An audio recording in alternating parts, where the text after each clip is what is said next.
Hey everyone, Nathan Long here, president of Saybrook University here in beautiful but a little cold Pasadena, California. Welcome to another episode of Saybrook Insights. I'm joined today by two really fabulous individuals, a faculty member, Dr. Randy Heinrich, and a faculty member, alumnus, and all-around great guy as well, Dr. Jeremiah Pearcey, both of whom have had stints in the military, one longer, one a little bit shorter. They come to us today to offer insights into both their military experience as well as the pursuit of graduate education as veterans, as reservists. So the exciting part here for me is to learn more about this. I admit that as a child of a veteran and a long history of service in my family, I was a civilian. And so learning more about their experiences and hearing about why they pursue graduate education and what they hope to accomplish and are accomplishing through their efforts is exciting. They also give some really great advice for military service members, both current and veterans, who are interested in pursuing graduate degrees, both generally and at Saybrook University. All right, let's get to it with Doctors Randy Heinrich and Jeremiah Pearcey.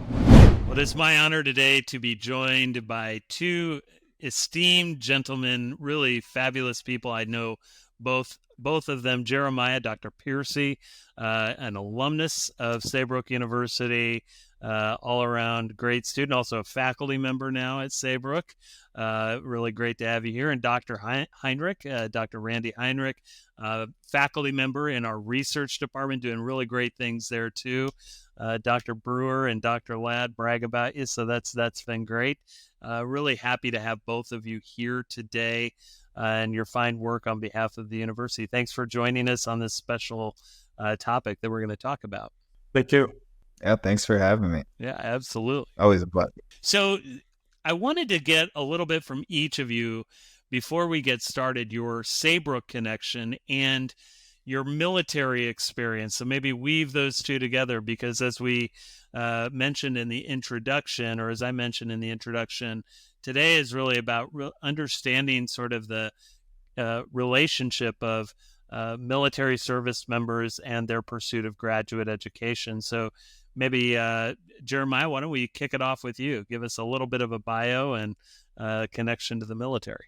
Yeah. So I think for me, and one of the reasons why I think Saybrook is in a great position for this is that when I was in the military, I started my bachelor's program when I was deployed. So I started studying when I was in Afghanistan.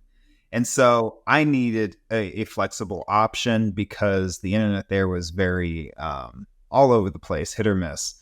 And so for me, it was kind of a pursuit of really just wanting to better myself. The military actually encourage education, especially as you promote. So the closer you get to higher ranks, the more they want to see that you've put effort into education. So there was always an encouragement to be educated. So I finished, I started my bachelor's degree when I was deployed, ended up getting out of active duty service in 2009 and continued my service in the reserves. And so while I was in the reserves, I finished my bachelor's program and then went to Oregon State and started a master's program, but ended up transferring in the middle of that due to some family stuff that was happening. And I ended up finishing that program and backpacking Europe is one of the things that I did. As kind of, I needed to explore myself. I was dealing with a lot of things from the military that I didn't understand.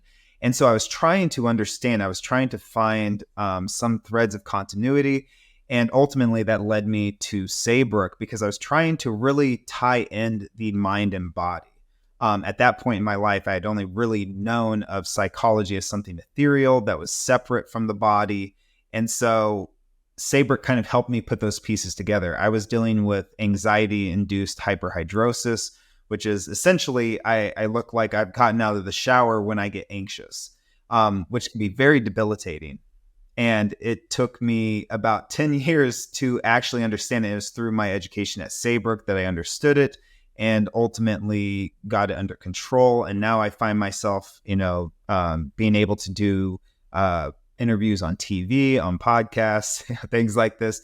And I don't have the issue anymore. So it really came from an understanding of the mind-body connection and how those even influence each other to get me to the point of understanding how my body works specifically, and how to kind of reduce my anxiety responses. So that's a little bit about me and a segue into my military experience and why I think it's good.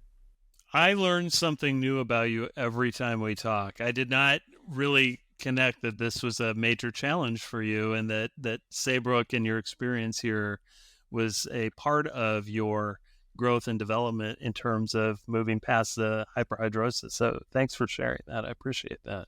Yeah, absolutely. Thank you. Dr. Heinrich? Thank you, and thank you for this opportunity. I spent 20 years in the Army, and I retired. While in the service, I worked in intelligence and force protection. I lived in Europe, Central America, most of the United States, east of the Mississippi River.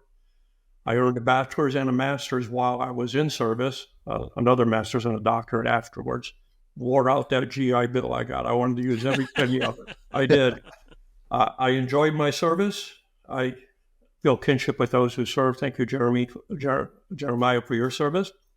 I joined faculty, Saybrook 2021 research faculty, and have been teaching research courses and serving doctoral committees ever since, primarily, and really enjoy working with folks, especially veterans and military, as I get that sense of some of the inherent challenges of service, that short notice to long deployments, to those long days, all those kinds of things that those who serve in uniform and their families, quite frankly, go through.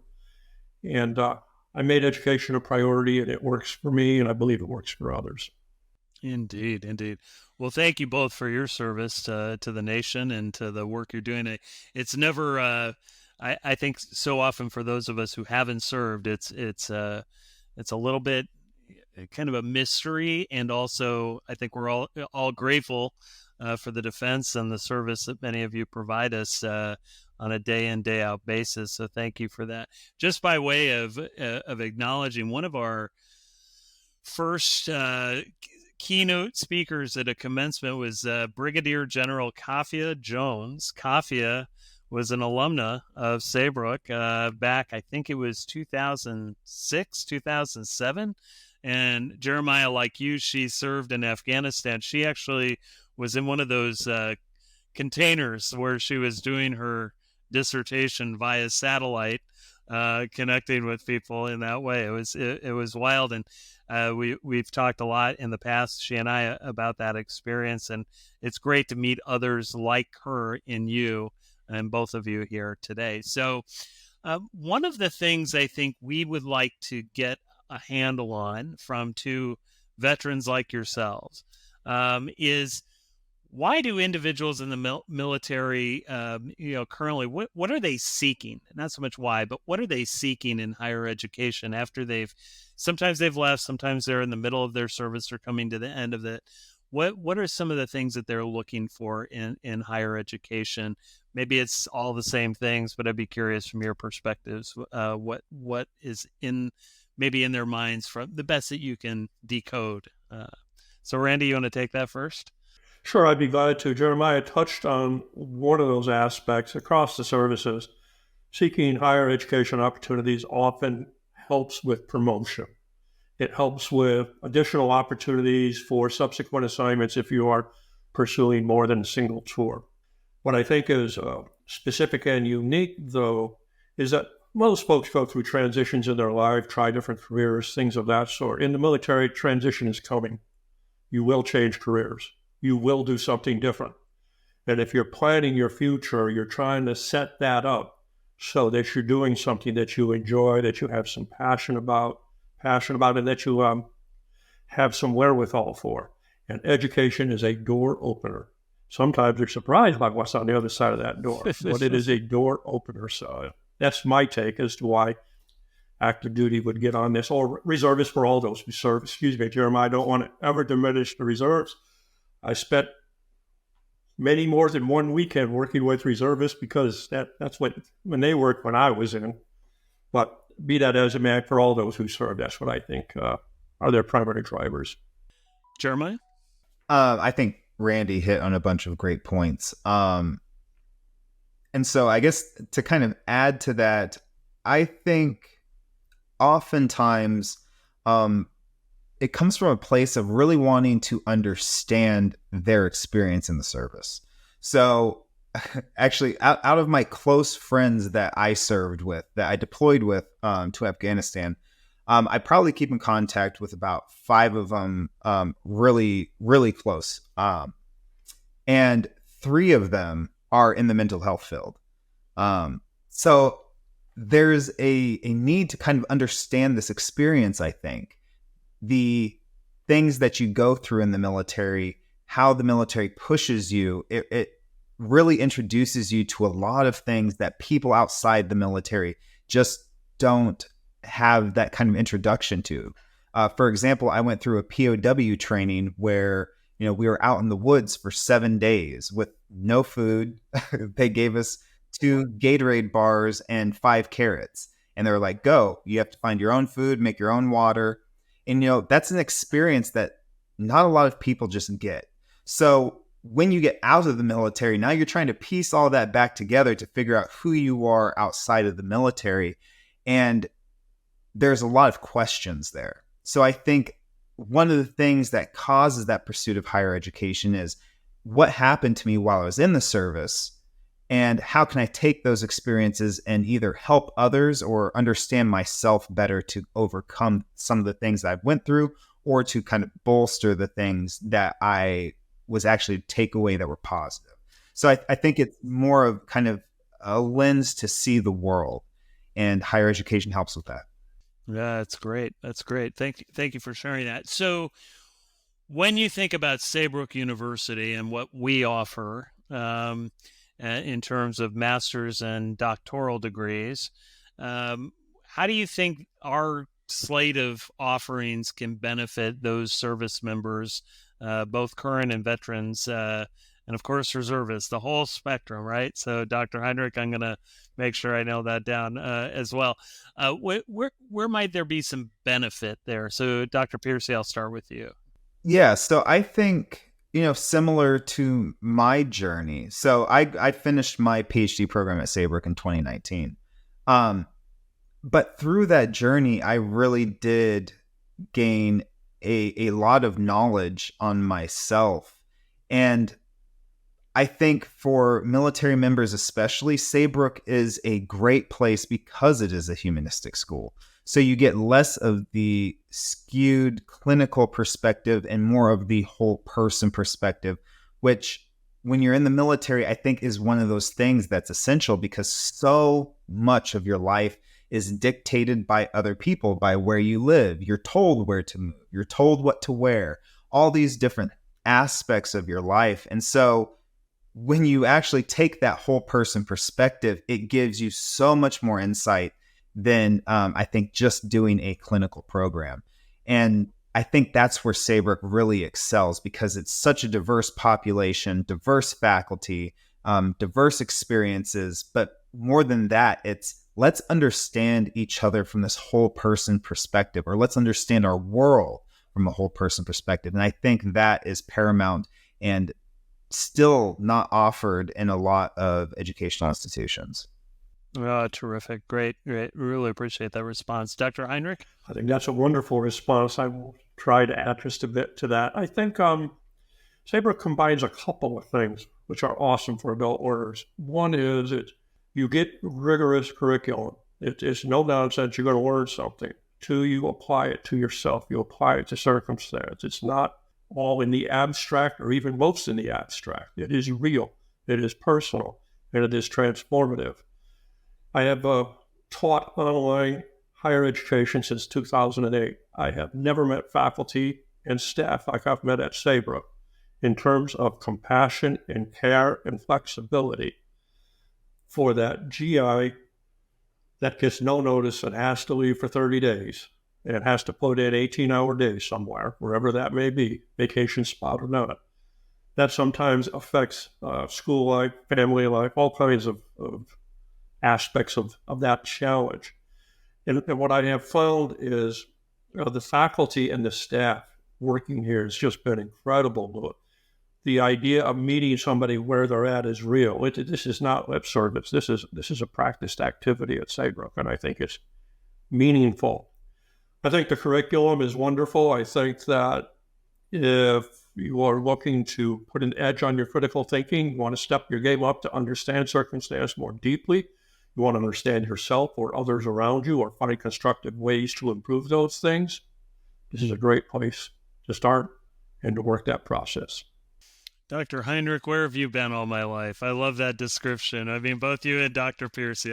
That was just beautiful, beautifully put, and authentic, and so true of so many people's experiences that have gone through and have worked at Saybrook. I really appreciate that overview of that. That's really terrific. Thank you for that.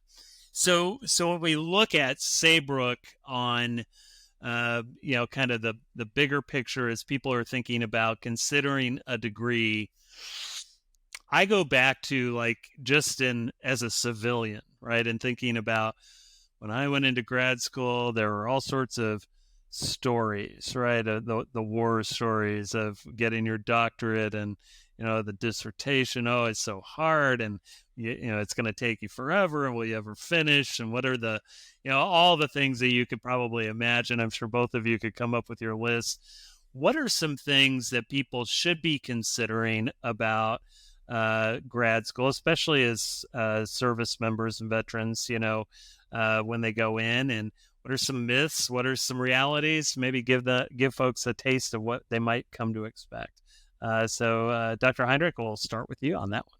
Well, we'll give it a shot. Dissertation work is challenging, but if you bring your passion and you find a lane that fits, something that I've heard some interesting metaphors lately. One would be, you don't change the world through a dissertation, you are changed by that dissertation. And what I mean by that is, so as you learn about something in an incredibly deep way, how you view that, how you engage that, how you negotiate that changes for a lifetime. The voice within you changes. It's an authentic way of personal transformation. And ideally, I encourage those pursuing dissertations to find lanes of passion, because the passion will often carry you through what is sometimes a challenging process. Straight up, it's challenging. Won't pull punches on that. But you would be cheating yourself if you didn't experience the opportunity for the deep learning, the rigor, and all that comes with that deep learning and that opportunity to become transformed by what you learn. So I don't know, Dr. Long, if I've nailed that answer or not. The horror stories are so many and some are silly, but I think that if a soldier, sailor, Marine, airman, they bring that hard work, that selfless sense of determination, of supporting others and making things happen no matter how uncomfortable that is. A dissertation is not as difficult for that type of framework than it could be for other type frameworks where we're not asked to go hang out for 7 days in the woods with very little water and food and try to evade capture and get smelly and dirty and all that. So I think dissertation work is, that's my lane, that's where I live, that's what I do, I support folks. I think it's a wonderful way to change who you are and make the world different for you, hopefully in a positive way. No, I think that's spot on. I think understanding the rigor of it, but also knowing that it's doable, it's manageable, and especially learning the skills that you do in the military. I would imagine so much is transferable, right, to managing the rigors and the vigorousness of a graduate degree. And certainly you get more than 5 carrots to do your dissertation. So unless you want writing a dissertation on carrots out in the woods for 7 days and nothing else, it might be different circumstances. That's right. I don't. Dr. Pearcey? It is a difficult process, but I do think that military members probably kind of have a head start, or I don't know if it's really a head start, but I think they've already kind of stepped in that direction, the military teaches you about organization, everything about military, at least in the Air Force. I can't speak of the other branches. But for us, everything was very rigorous. There was a checklist for everything. Everything was step by step by step. And you learn how to organize information in a way that makes sense so that anybody can pick that checklist up and do that job and hopefully, save the mission. And when you leave the service, you lose a lot of that, which I think is one of the biggest problems for military as they transition out, is that there is a lot of chaos in the civilian world, at least compared to the military structure.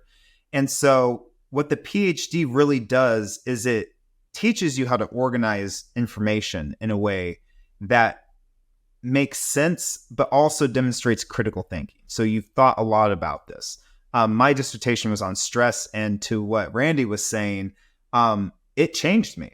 It truly did. It changed how I saw the world. It changed how I process information, and it gave me an appreciation for being able to be more objective. Now, we all are biased. We all have our prejudices, but I think now more than ever, I have stability in that. And it was through my PhD at Saybrook that I learned that stability and how to balance, my biases with things that I want, because obviously my dissertation is something I pursued because I was interested in stress. But also being able to balance and know that because it's something I want to do, that I am biased towards that. So there's a lot that you can take away. And I think military have that kind of already direction input. So when they get to a program like this and they're doing their dissertation, I think it makes sense to a lot of military members and former military members, or at least I think it would make a lot more sense than perhaps somebody that did not have that same structure. And I think that really sets them up for success. And Saybrook, I feel, did it in a way that was very supportive. I had to write the 3 papers before you even get to dissertation, so 3 30-page papers. And by then, I had already pretty much written 60 pages of my dissertation. I had already done my literature review. I had organized a lot of the information. I had organized my thoughts and what I wanted to say and how I wanted to conduct my study and the methods I wanted to use. And at that point, it all just I was able to piece it all together. I think that's a combination of my military experience as well as the rigorous studies that I've been through. But I do think that military members are set up for it.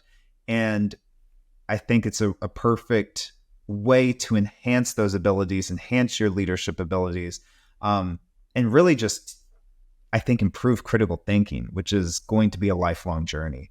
And that, in my opinion, is where I got the most benefit. Outstanding. Well, very wise words from 2 very wise individuals. Really, really appreciate your thoughts on this. Before we wrap up, is there anything that you would like to add that we didn't ask or I didn't ask you today? Any sort of final takeaway that you'd like to make sure is included in there? And I'll start with you, Dr. Pearcey. Yeah, I think one thing that I've been really encouraging people to do. So we may have talked about it, but I'm actually developing a stress management program for veterans at the Veterans Administration here in Houston. And one thing that I'm learning that's really important is that when you leave or when you get into the military, you gain and lose things. They strip parts of you away and they build it up with different parts. And when you leave the service, you kind of have to reshape yourself all over again. And so I would just say that I think one of the most powerful things that military members can do is seek out education.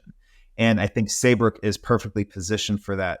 But it's going to give them that transitional effect where they get out and they have their GI Bill, they can go to school. And I think Saybrook is the perfect place to really learn and understand who you are now and help establish a new identity outside of the military, something that will hopefully help support you through your academic pursuits and into life. So terrific. All right. Awesome. Dr. Heinrich.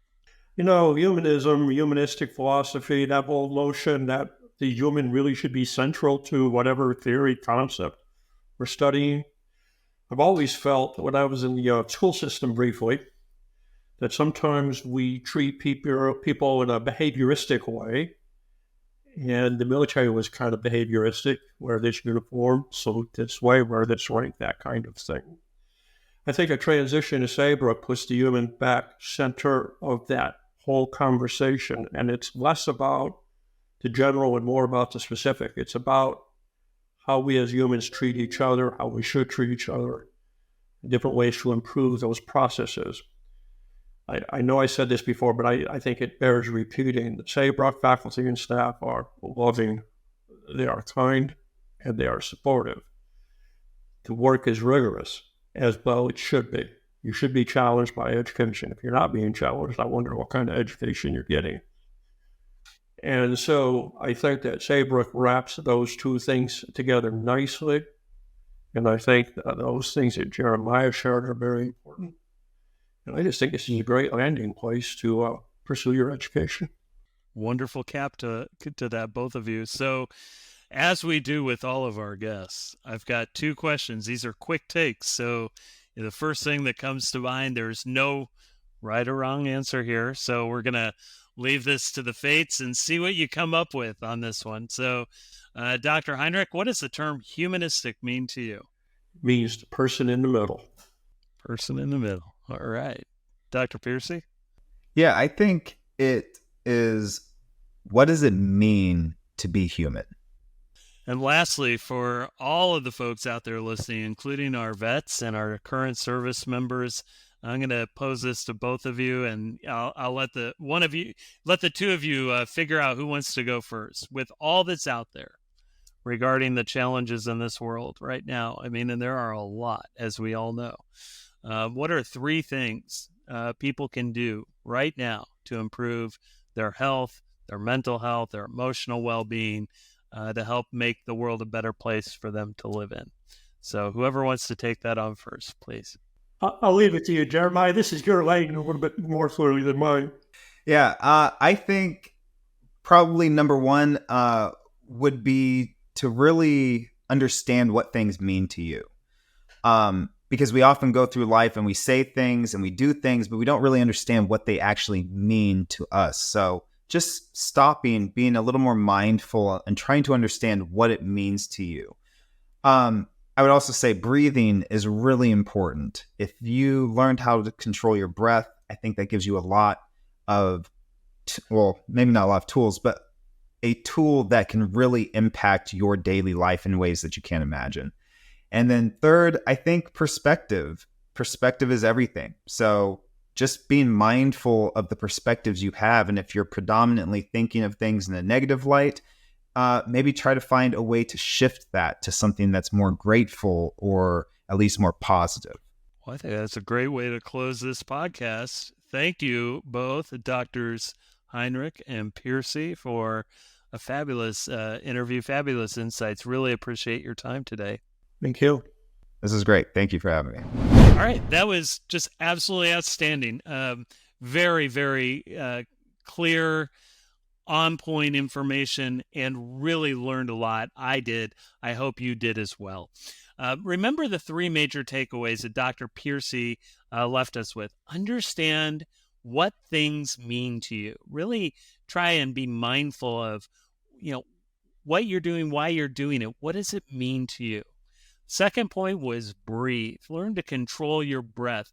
I couldn't agree more. This is a tool that can impact your daily life in major ways. When you feel that stress mounting, take that breath. Learn to work through that and through the breath. And really then the third point he raised was keep perspective. Be mindful of the perspectives you have and work to shift on that. So when things are mounting up in terms of stress, really identify and think of those perspectives that may be negative and maybe move those a little over to the neutral or positive category.